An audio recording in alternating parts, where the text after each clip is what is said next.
Hello friends, मैं हूं मनीष विश्वकर्मा और आपका हमारे यूट्यूब चैनल एमवी क्लासेस में हार्दिक स्वागत है।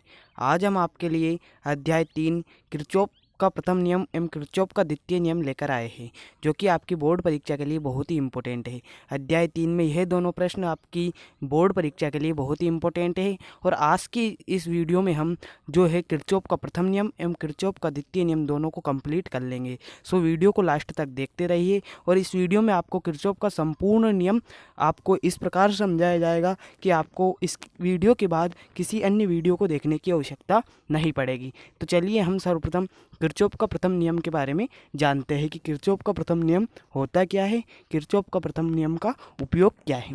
तो किरचॉफ का प्रथम नियम जो होता है वह होता है, यहाँ पर देखिए आप, किरचॉफ का प्रथम नियम कहता है किसी विद्युत परिपथ में किसी भी संधि पर, जैसे कि कोई विद्युत परिपथ है, उसकी किसी भी संधि पर मिलने वाली समस्त धाराओं का योग या बीजगणितीय योग शून्य होता है। किरचॉफ का प्रथम नियम क्या कहता है? किरचॉफ का प्रथम नियम कहता है किसी विद्युत परिपथ में किसी भी संधि पर मिलने वाली समस्त धाराओं का योग या बीजगणितीय योग शून्य होता है।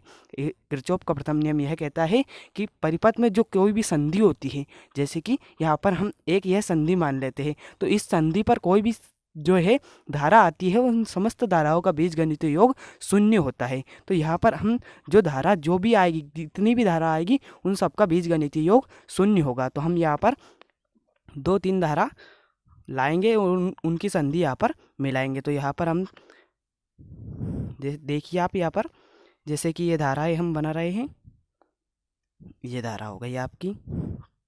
आप कितनी भी धारा ले सकते हैं, 5, 6 या 7, जैसे कि ये है, ये है। तो यहाँ पर ये 6 धारा है, ये एक और ले लीजिए आप, 7 धाराएं हो जाती है आपकी। धाराएं आ रही है, जा रही है। तो यहाँ पर देखिए, पहली जो यह धारा है, इसे आप I1 धारा मान लीजिए, I1 धारा। इसे I2 धारा मान लीजिए, इसे I3 धारा मान लीजिए, I3 धारा मान लीजिए, जो कि संधि की ओर आ रही है। यह जो धाराएं है, यह संधि की ओर आ रही है। और यह जो धाराएं है, ये धारा लिखिए आप, I4, I5, I6 और I7, ये संधि से दूर की ओर जा रही है। जो ये धाराएं है I1, I2, I3, ये संधि की ओर आ रही है। और I5, I6 और I7 ये संधि से दूर जा रही है। इन धाराओं का योग, जो ये संधि है, इस पर जितनी भी धाराएं आएंगी, उन समस्त धाराओं का योग शून्य होता है। यह किरचॉफ का प्रथम नियम होता है। तो इसका जो गणितीय रूप होगा वो किस प्रकार होगा? देखिए, जो धाराएं है, जो धाराएं संधि की ओर आ रही है, उस पर धनात्मक लगेगा, और जो धाराएं संधि से दूर जा रही है वह ऋणात्मक होगी, क्योंकि ये संधि जो है इससे दूर जा रही है। तो I5, I4, I6 और I7 यह माइनस की होगी, और जो संधि की ओर आ रही है I1, I2 और I3 यह प्लस की होगी। तो इसका गणितीय रूप जो होगा, किरचॉफ का प्रथम नियम का गणितीय रूप होगा, I1 धारा आपकी, I1 plus I2 plus I3, ये धारा संधि की ओर आ रही है, इसलिए धनात्मक है। वह संधि की दूर, जो संधि से जो दूर धाराएं जा रही है, वह ऋणात्मक होगी। I4 minus I5 minus I6 minus I7 is equal to 0। अर्थात जितनी भी धाराएं संधि की ओर आ रही है या संधि से बाहर की ओर जा रही है, इन समस्त धाराओं का बीजगणितीय योग शून्य होता है। यही किरचॉफ का प्रथम नियम होता है। तो इन धाराओं को आप किस प्रकार से व्यवस्थित कर सकते हैं? I1 plus I2 plus I3, और ये जो माइनस की धारा है इधर ले जाकर प्लस की हो जाएगी। I4 plus I5 plus I6 plus I7।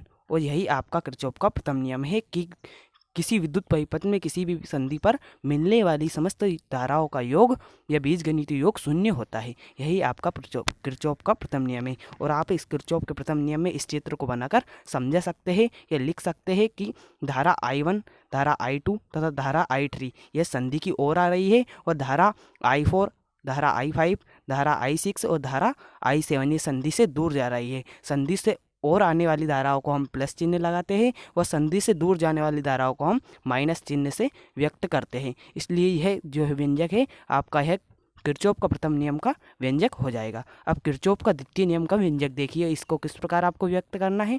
तो किसी बंद विद्युत परिपथ में विभिन्न भागों में प्रवाहित होने वाली विद्युत धाराओं एवं संगत प्रतिरोधों के गुणनफलों का बीजगणितीय योग उस बंद परिपथ में उपस्थित कुल विद्युत वाहक बलों के बीजगणितीय योग के बराबर होता है।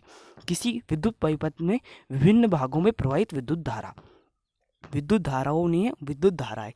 तो यहाँ पर हमने एक परिपथ बनाया है, यह परिपथ देख लीजिए, इसमें यह एक बैटरी है, यह दूसरी बैटरी है और यह प्रतिरोध है। तो इसे हम जो है यह बैटरी का जो विद्युत वाहक बल होगा E1 मान लेते हैं, इस बैटरी के विद्युत वाहक बल को हम E2 मान लेते हैं। अब इस बैटरी में से जो धारा निकलती है, इस बैटरी में से धारा निकलने वाली धारा को हम I1 मान लेते हैं, I1, और इस बैटरी में से निकलने वाली धारा को I2 मान लेते हैं।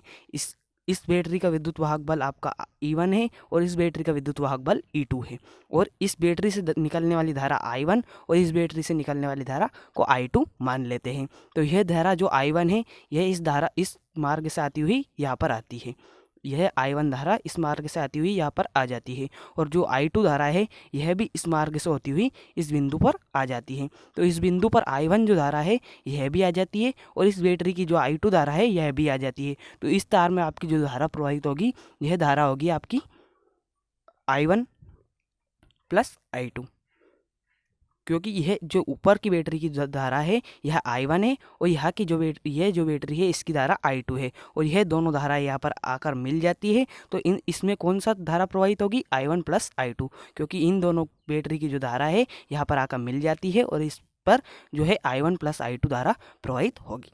तो यहाँ पर देखिए आप, अब क्या इसका व्यंजक देखिए, किसी विद्युत परिपथ में विभिन्न भागों में प्रवाहित, किसी बंद विद्युत परिपथ के विभिन्न भागों में प्रवाहित होने वाली विद्युत धारा क्या है, I1 I2, I1 plus I2 धाराओं एवं संगत प्रतिरोधों के गुणनफलों का बीजगणितीय योग। धारा एवं संगत प्रतिरोध क्या लिखना है अपने, संगत प्रतिरोध हमने लिए है R1, R2 और R3।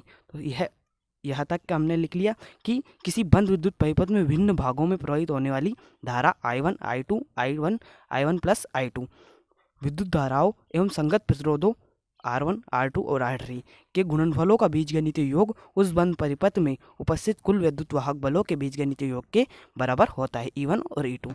तो इसमें दो बंद परिपथ बन रहे हैं, दो बंद पास बन रहे हैं, कौन कौन से, A B D C। आपका एक बंद परिपथ यह बन जाता है A B D C, और एक बंद परिपथ आपका बनता है D C E F। तो आपके दो बंद परिपथ बन जाते हैं। तो पहले बंद परिपथ में देखिए आप किरचॉफ के नियम से क्या होगा, पहले बंद परिपथ पहले बंद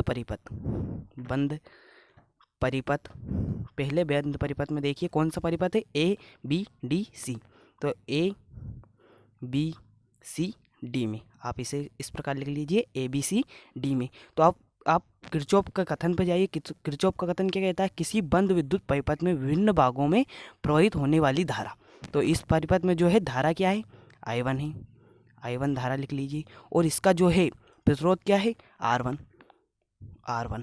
क्या कह रहा है परिपथ, किसी बंद परिपथ विद्युत परिपथ में विभिन्न भागों में प्रवाहित होने वाली विद्युत धाराओं एवं संगत प्रतिरोधों का गुणनफल। यह विद्युत धारा और यह संगत प्रतिरोध, यह विद्युत धारा इसकी है और यह संगत प्रतिरोध इसका है। तो इसका गुणनफल करेंगे प्लस, अब बीजगणितीय योग करना है, जो इसमें जितना भी धारा और प्रतिरोध है उनका गुणनफल का बीजगणितीय योग। तो इसमें एक धारा तो यह थी और यह प्रतिरोध था, इस परिपथ में एक धारा यह हो गई और यह प्रतिरोध हो गया। और इसमें देखिए आप, यह I2 धारा है, I2 धारा, और इसका प्रतिरोध क्या है, R2। I2 का प्रतिरोध क्या है, R2। और इसका जो बीजगणितीय योग है ये किसके बराबर होगा, इसका बीजगणितीय योग इसमें जो कुल विद्युत वाहक बल है E1 और E2 इसके बराबर होगा, बराबर E1 प्लस E2 के बराबर होगा। यह हमने इस कथन के माध्यम से लिखा है कि किसी बंद परिपथ में परिपथ के विभिन्न भागों में, किसी बंद परिपथ के विभिन्न भागों में प्रवाहित होने वाली धारा एवं संगत प्रतिरोध, प्रवाहित होने वाली धारा I1 और संगत प्रतिरोध R1, प्रवाहित होने वाली धारा I2 और संगत प्रतिरोध R2 का गुणनफल का बीज के गुणनफलों का बीजगणितीय योग। तो बीजगणितीय योग हमने इनको जोड़ दिया, का योग उस बंद परिपथ में उपस्थित कुल विद्युत वाहक बल E1 और E2 के बीजगणितीय योग के बराबर होता है। तो हमने इस कथन के माध्यम से यह लिखा है, तो इसे आप समीकरण 1 मान लीजिए, समीकरण 1 मान लीजिए। अब दूसरे बंद पास में देखिए, आप दूसरे बंद पास या परिपथ में, दूसरे बंद परिपथ में क्या होगा? दूसरे बंद परिपथ में देखिए आप किरचॉफ के नियम से लिखेंगे हम। इसमें रुक जाइए आप, इसमें जो होगा वो, रुक जाइए, धारा के मार्ग में जाएंगे तो आपको प्लस का चिन्ह लगेगा, और धारा के विपरीत मार्ग में जाएंगे तो आप माइनस चिन्ह लगाना है। तो यहाँ से हम चलेंगे, सर्वप्रथम यह पास इस ओर चलेगा और इधर इस ओर जाएगा, यह पास इधर चलेगा और यह पास इधर चलेगा। तो हम यहाँ से चलेंगे, पहले कहाँ से चलेंगे हम? यहाँ से। तो यह धारा के मार्ग में जा रहा है, तो यह तो प्लस में होगा I1 इंटू R1, यह प्लस में हो जाएगा। और यहाँ पर हम धारा किधर बह रही है? इधर की दिशा में, और हम जा किधर रहे? इधर। तो यहाँ पर आपका माइनस का चिन्ह लग जाएगा, यहाँ पर क्या होगा? माइनस लगेगा, क्योंकि हम धारा के विपरीत दिशा में जाते हैं तो हमें माइनस का चिन्ह लगाना होता है, और धारा की दिशा में जाते हैं, यहाँ से हम धारा की दिशा में जा रहे हैं तो प्लस का चिन्ह लग जाएगा। और यहाँ से धारा के विपरीत दिशा में जा रहे हैं तो I1 I2 इंटू R2 आपका माइनस में हो जाएगा। और यहाँ पर देखिए आप E1 जो है आपका धारा की दिशा में ही था, और E2 आपकी विपरीत दिशा में है, तो यहाँ पर E2 भी माइनस का हो जाएगा। तो आपको इसको धारा की दिशा में जाएंगे तो वहाँ पर प्लस लगाना है, और धारा की विपरीत दिशा में जाएंगे तो आपको माइनस लगाना है। तो हम यहाँ पर धारा की विपरीत दिशा में जा रहे हैं तो हमें यहाँ पर माइनस लगाना है। ठीक है, आप यह ध्यान रखना कि धारा की दिशा में जाते हैं तो प्लस चिन्ह लगाते हैं, और धारा की विपरीत दिशा में जाते हैं तो आपका माइनस चिन्ह लगता है। आपको यहाँ पर सुधार कर लेना है। तो आप दूसरे बंद पास में देखिए, अब दूसरे बंद पास में आपको क्या करना है? दूसरे बंद पास में देख लीजिए आप, दूसरे बंद पास में आप देखिए, यह दूसरा बंद पास कौन सा है? DCEF, DCE और F में दूसरा बंद पास है आपका DCEF में। इसमें देखिए आप, इसका जो यहाँ से हम चलना प्रारंभ करेंगे, यहाँ से हम चलना इधर जाकर इधर प्रारंभ होगा, यहाँ से हम चलेंगे, इधर जाएंगे और फिर वापस वहीं पर पहुँच जाएंगे। तो यहाँ पर हम चलेंगे तो क्या होगा? I2, और I2 का जो प्रतिरोध है वो क्या है? R2। यहाँ पर देखिए I2 और I2 का प्रतिरोध क्या है? R2। तो यहाँ पर धारा इंटू प्रतिरोध, जो संगत प्रतिरोध है वह R2 है, और धारा क्या है? I2। तो इन दोनों का गुणा कर देंगे, और धारा की दिशा में चल रहे हैं तो आपका यह प्लस में ही रहेगा। फिर हम धारा किधर बह रही है? इधर बह रही है। धारा किस दिशा में बह रही है? इधर। तो यहाँ पर धारा क्या बह रही है? यहाँ पर धारा देखिए, धारा की दिशा में ही हम जा रहे हैं तो आपका प्लस का चिन्ह लगेगा, और I1 प्लस I2 इंटू यहाँ का प्रतिरोध क्या है? R3। धारा इंटू प्रतिरोध, और इनका बीजगणितीय योग किसके बराबर होता है? संगत कुल विद्युत वाहक बल के योग के बराबर होता है। तो यहाँ पर विद्युत वाहक बल क्या है? E2।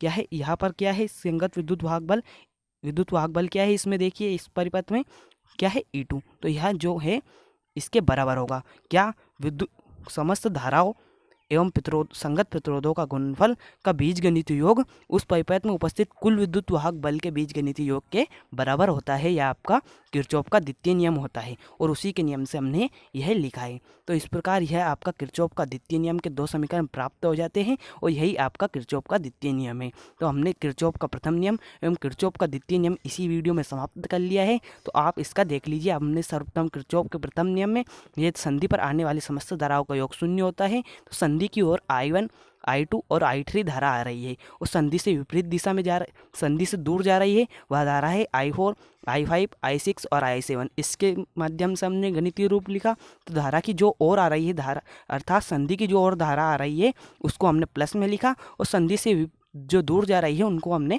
माइनस में लिखा। और इन किरचॉफ के प्रथम नियम के अनुसार समस्त धाराओं का योग शून्य होता है, तो हमने उसे शून्य बराबर शून्य कर दिया, और जो इधर माइनस की थी उधर लेकर प्लस में कर दिया। यह आपका गणित के रूप हो जाता है किरचॉफ का प्रथम नियम का। और किरचॉफ के द्वितीय नियम में हमने देखा कि जो है, हमने एक परिपथ लिया, उसमें एक बैटरी थी जिसका विद्युत वाहक बल E1 था, और दूसरी बैटरी का विद्युत वाहक बल E2 था। और इसमें पहले जो इसमें है I1 धारा, बैटरी से I1 धारा निकलती है, दूसरी बैटरी से I2 धारा निकलती है, और इसका प्रतिरोध R1 R2 और R3 है।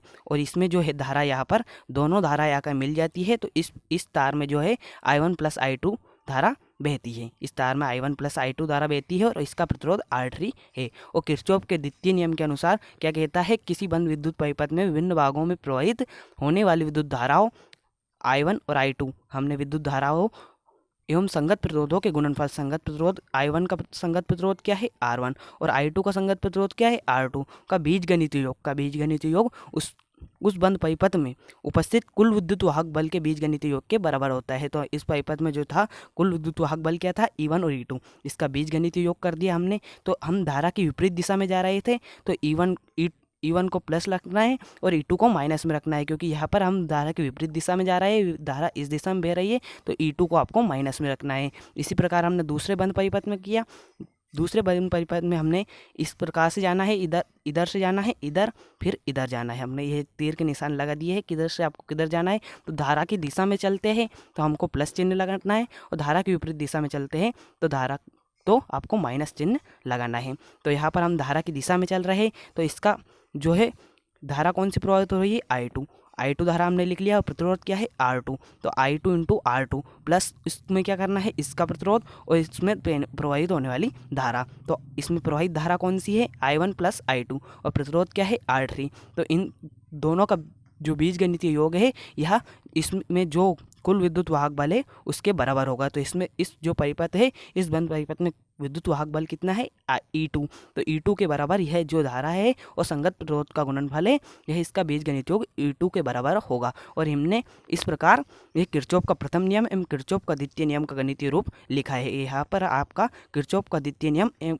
खत्म होता है और आपका प्रथम नियम भी संपूर्ण हो जाता है। तो अगले वीडियो में मिलते हैं और अगली वीडियो आपकी जो है इसके आगे की वीडियो होगी और इसी चैप्टर की होगी। तो आपको अगर आपने हमारे चैनल को सब्सक्राइब नहीं किया है तो सब्सक्राइब कर लीजिए। हमारे चैनल पर फिजिक्स मैथ्स एवं सभी के वीडियो आपको प्रोवाइड किए जाएंगे। तो धन्यवाद, आप मिलते हैं अगली वीडियो में।